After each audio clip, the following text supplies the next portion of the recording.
8. A Talk at Home.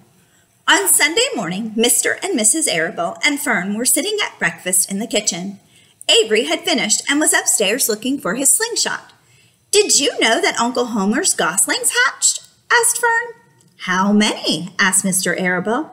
"7, replied Fern. "There were 8 eggs, but 1 egg didn't hatch, and the goose told Templeton she didn't want it anymore, so he took it away." "The goose did what?" asked Mrs. Arable, gazing at her daughter with a queer, worried look. "Told Templeton she didn't want the egg anymore," repeated Fern. "Who is Templeton?" asked Mrs. Arable.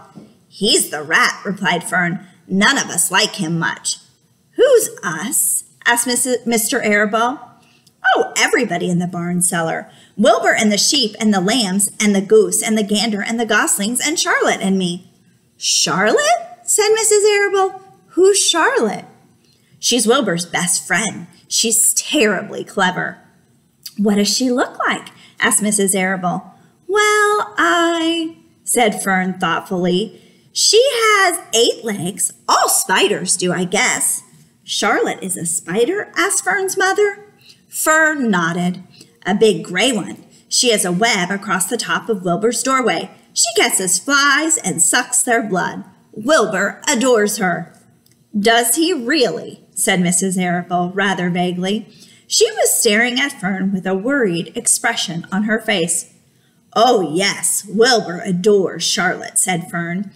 "Do you know what Charlotte said when the goslings hatched?" "I have the faintest idea," said Mr. Arable. "Tell us." "Well, when the first gosling stuck its little head out from under the goose, I was sitting on my stool in the corner, and Charlotte was on her web. She made a speech. She said, 'I am sure that every one of us here in the barn cellar will be gratified to learn that after 4 weeks of unremitting effort and patience on the part of the goose, she now has something to show for it.' Don't you think that was a pleasant thing for her to say?" "Yes, I do," said Mrs. Arable. "And now, Fern, it's time to get ready for Sunday school. And tell Avery to get ready. And this afternoon you can tell me more about what goes on in Uncle Homer's barn. Aren't you spending quite a lot of time there? You go there almost every afternoon, don't you?" "I like it there," replied Fern. She wiped her mouth and ran upstairs. After she had left the room, Mrs. Arable spoke in a low voice to her husband. "I worry about Fern," she said. "Did you hear the way she rambled on about the animals pretending they talked?" Mr. Arable chuckled. "Maybe they do talk," he said. "I've sometimes wondered. At any rate, don't worry about Fern. She's just got a lively imagination. Kids think they hear all sorts of things." "Just the same, I do worry about her," replied Mrs. Arable. "I think I shall ask Dr. Dorian about her next time I see him. He loves Fern almost as much as we do, and I want him to know how queerly she is acting about the pig and everything." "I don't think it's normal. You know perfectly well animals don't talk." Mr. Arable grinned. "Maybe our ears aren't as sharp as Fern's," he said. And that is the end of chapter 8.